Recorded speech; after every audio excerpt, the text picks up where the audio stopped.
नमस्कार, आप देख रहे हैं प्रदेश का नंबर 1 और सबसे भरोसेमंद news channel India news Haryana और मैं हूं आपके साथ आयुष चित्रांश। फरीदाबाद मेट्रो में आप सभी का स्वागत है। आपको दिखाते हैं स्मार्ट सिटी फरीदाबाद की हर तमाम बड़ी और आपसे सरोकार रखने वाली खबर।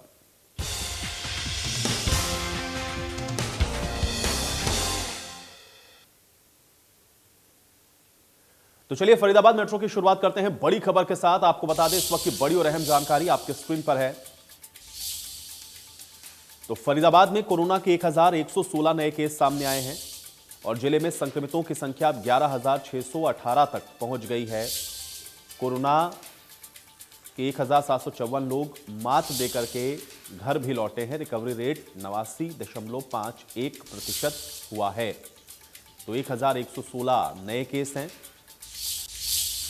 और आंकड़ा हर दिन आप देखते हैं कि इजाफा हो रहा है। फरीदाबाद में कोरोना के 1116 नए केस हैं। कल 1008 मामले थे। जिले में संक्रमितों की संख्या 11,618 पर पहुंच गई है और कोरोना को 1,754 लोग मात देकर घर लौटे हैं, यानी कि रिकवरी भी लगभग 1700 से ज्यादा लोगों की हुई है। 89.51% रिकवरी रेट है। फरीदाबाद में कोरोना के 1116 नए मामले हैं। तो लगातार कोविड पॉजिटिव मरीजों की संख्या बढ़ रही है। जिले के अंदर ये तादाद बढ़ करके अब कुल संक्रमितों की संख्या 11,618 पर पहुंच गई है। 1754 लोग हालांकि कोरोना से रिकवर भी हुए हैं और 89.51% रिकवरी रेट हुआ है।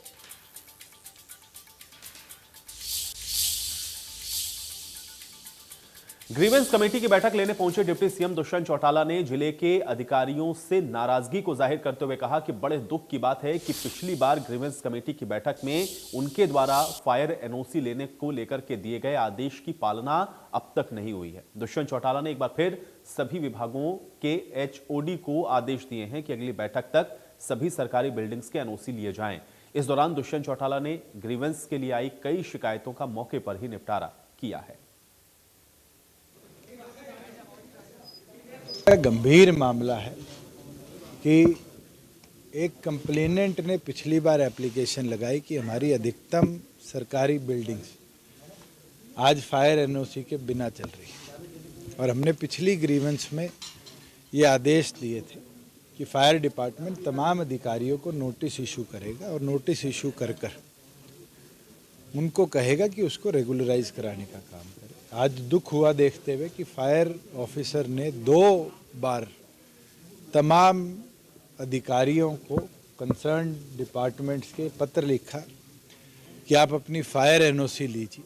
उसके बावजूद भी एक भी डिपार्टमेंट ने कदम नहीं उठाया। आज ग्रीवेंस की तरफ से ये आदेश हमने दिए हैं कि तमाम एचओडीज जो head of the department district level के यहाँ बैठे, including commissioner municipal corporation Faridabad, उनको बाय नेम हम डिस्प्लेजर नोट भी इशू करेंगे और अगर नेक्स्ट कमेटी मीटिंग तक इस पे कार्रवाई नहीं होती तो उनके विरुद्ध कार्रवाई का भी मैं लिखित में आदेश।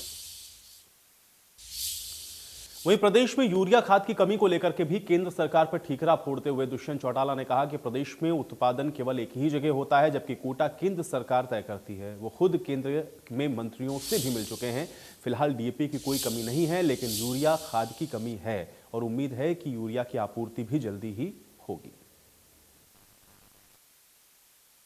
जैसे प्रदेश सरकार की प्रोडक्शन में कोई कमी नहीं रही। केंद्र ने क्योंकि इंपोर्ट ये करना होता है उसमें डिले हुआ। जैसे जैसे यूएपी, डीएपी और यूरिया हमें केंद्र उपलब्ध कराती रही, हमने जहाँ जहाँ स्टेशंस पे रिक्वायरमेंट थी वहाँ रैक्स उतारे। डीएपी की आज किल्लत नहीं है, यूरिया की किल्लत है।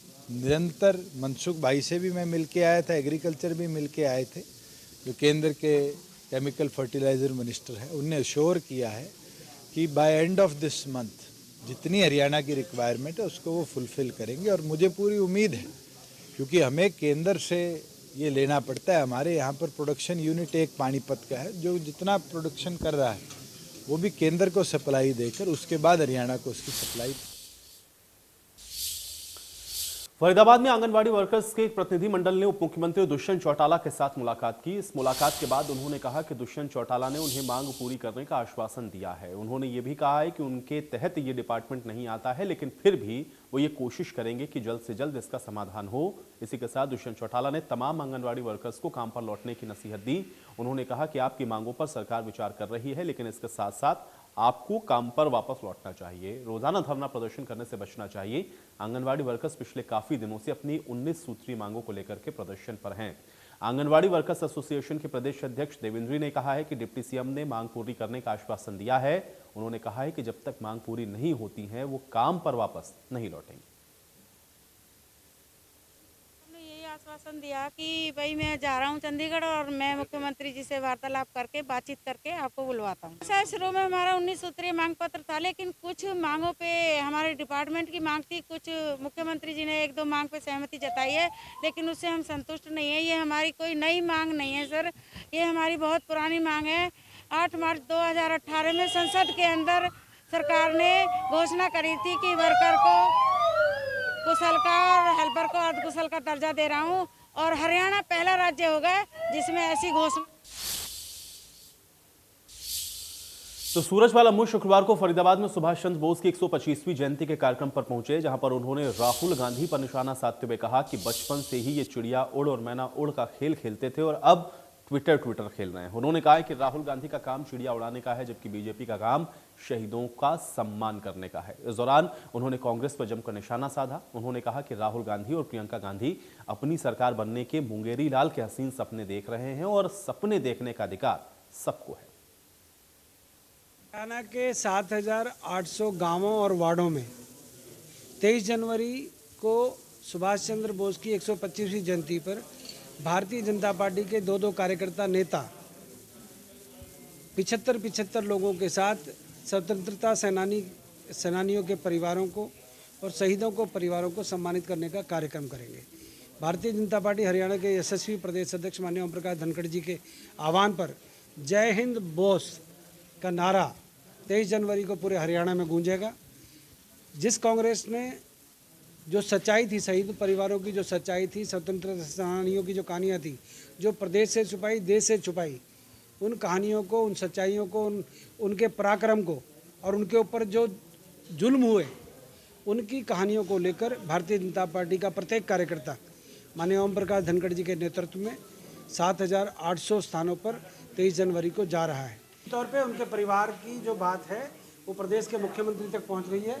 यहाँ के लोकल मंत्री हैं मूलचंद शर्मा जी और अनेक लोग इस विषय पर गंभीरता से गहन चिंतन कर रहे हैं। कुछ ना कुछ अच्छा रिजल्ट निकल कर आएगा। जो देश के गृह मंत्री थे उस समय, उनका हमने सम्मान किया भारतीय जनता पार्टी ने। आज स्टैचू ऑफ लिबर्टी आज गुजरात के अंदर है। इसी प्रकार से आज देश के प्रधानमंत्री ने पुनः सुभाष चंद्र बोस की प्रतिमा को इंडिया गेट पर लगाने की घोषणा की है और आज ही के दिन की है। फरीदाबाद की डबुआ कॉलोनी में करियाना की दुकान में अवैध रूप से शराब का ठेका चल रहा है और इस तरह शराब के ठेके का ना तो खुलने का कोई समय है, ना ही बंद होने का। करियाना की दुकान में न सिर्फ अवैध रूप से शराब को बेचा जा रहा है, बल्कि लोग ऑनलाइन सट्टा भी यहां पर खेलते हैं, जिसका वीडियो अब वायरल हुआ है। इस मामले को लेकर के एसएचओ ने कहा है कि इसमें कार्रवाई जरूर होगी। इलाके में कहीं भी कोई भी अवैध काम नहीं होने देंगे।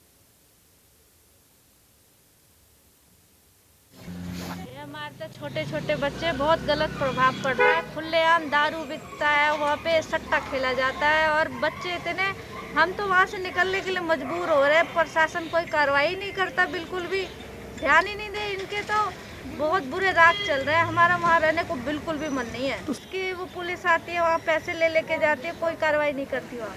ये तो हम काफी टाइम से देखते आ रहे हैं, हम तो खुद दुखी हो गए। बल्लभगढ़ की न्यू फ्रेंड्स कॉलोनी में रिश्ते शर्मसार हो गए हैं जब बहू ने गोली मारकर ससुर को मौत के घाट उतार दिया है। हत्या की वजह पारिवारिक झगड़ा बताया जा रहा है। फिलहाल पुलिस ने मामला दर्ज करके आरोपी बहू की तलाश शुरू कर दी है। तो 56 वर्षीय व्यक्ति की गोली मारकर हत्या कर दी गई है और ये गोली किसी और ने नहीं, बताया जा रहा है कि बहू ने ही मारी है और गोली मारकर के ससुर की हत्या करने के बाद बहू फरार है। आपसी झगड़ा इसके पीछे की वजह बताई जा रही है। पुलिस को यह मामला संज्ञान में दिया गया है और पुलिस अब आरोपी बहू की तलाश कर रही है। तो आपसी झगड़े के चलते बल्लभगढ़ की न्यू फ्रेंड्स कॉलोनी में एक 56 वर्षीय युवक की गोली मारकर हत्या कर दी गई है। और रिश्ते में आपको बता दें कि बहू ने अपने ससुर को गोली मार करके उसको मौत के घाट उतार दिया और उसके बाद खुद फरार हो गई है। और अब इस आरोपी बहू की तलाश फिलहाल पुलिस के द्वारा की जा रही है।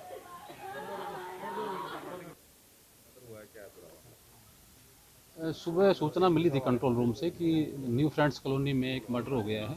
इस सूचना पे तुरंत हम मौके पे पहुंचे तो यहाँ देखने पे एफएसएल टीम बुलाई है। देखने पे गन शॉट लग रहा है और इनके जो बेटे की बहू है आपस में डिस्प्यूट रहता था इनका और वो गायब है, भगी हुई है और इन्वेस्टिगेशन कर रहे हैं। अभी डेड बॉडी मोर्चरी में रखवा दी है। मैं तो शाम को जी ड्यूटी गया था और ड्यूटी से शाम को गया था मैं। अभी सुबह मेरी लड़की का फ़ोन आया कि पापा जी ऐसे जल्दी आ जाओ आप और दादाजी के किसी ने कुछ सर मार दिया, उनकी डेथ हो गई। भाई इतनी मेरी से बात हुई है, मैं सीधा आके घर पर देखा था ये। बल्लभगढ़ के नगर निगम के द्वारा चलाए गए सफाई अभियान को पलीता लग रहा है। शहर स्वच्छ बने इसके लिए नगर निगम लगातार अभियान चला रहा है, लेकिन इसके बावजूद भी जगह जगह कूड़े का ढेर दिखता है। बल्लभगढ़ में कई ऐसी जगह हैं जहां पर अभी भी कूड़े का ढेर लगा हुआ है। लोगों का गंदगी की वजह से रास्तों से निकलने में भी परेशानी का सामना करना पड़ता है।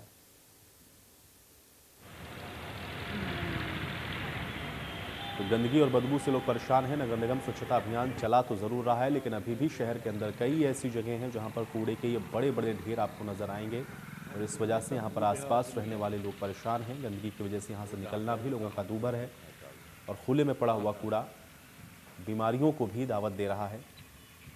संक्रमण भी यहां से फैल सकता है। जगह जगह कूड़े के ढेर नजर आते हैं, जबकि ये तब है जब निगम प्रशासन के द्वारा स्वच्छता का अभियान चलाया गया है। अभियान चल रहा है लेकिन अभी यहाँ पे कोई सुनवाई नहीं हो रही है और आप देख ही सकते हैं, ये दिखा दो भाई लोग इनको, सारा कचरा यूँ का तो जमा रहता है और गाड़ियाँ आती भी नहीं है, ऐसे ही है बस। सामने बदबू फिर लिख लो ना चाहे बदबू पूरी रोटी खाओ जब भी बदबू। क्या इसकी शिकायत कभी पार्षद को या नगर निगम में दी है कभी आप लोगों ने कभी? भाई अब बेटा हम तो पढ़े लिखे ना, बूढ़े हो गए, अब जब आप कहोगे तो कह देंगे जी पूरी परेशानी रास्ते से। कब? ये तो बहुत महीने हो गए जी इसको। क्या नगर निगम के कोई अधिकारी या पार्षद, मौजूदा पार्षद हैं यहाँ के, कोई वो लोग आए कभी इसकी सुन लेने यहाँ? आए थे लेकिन इससे कुछ नहीं हुआ। इको ग्रीन वाले भी यहाँ पे कूड़ा डालते हैं, मैंने देखा। और चलिए इसी के साथ मेट्रो न्यूज फरीदाबाद में मेरे साथ फिलहाल इतना है।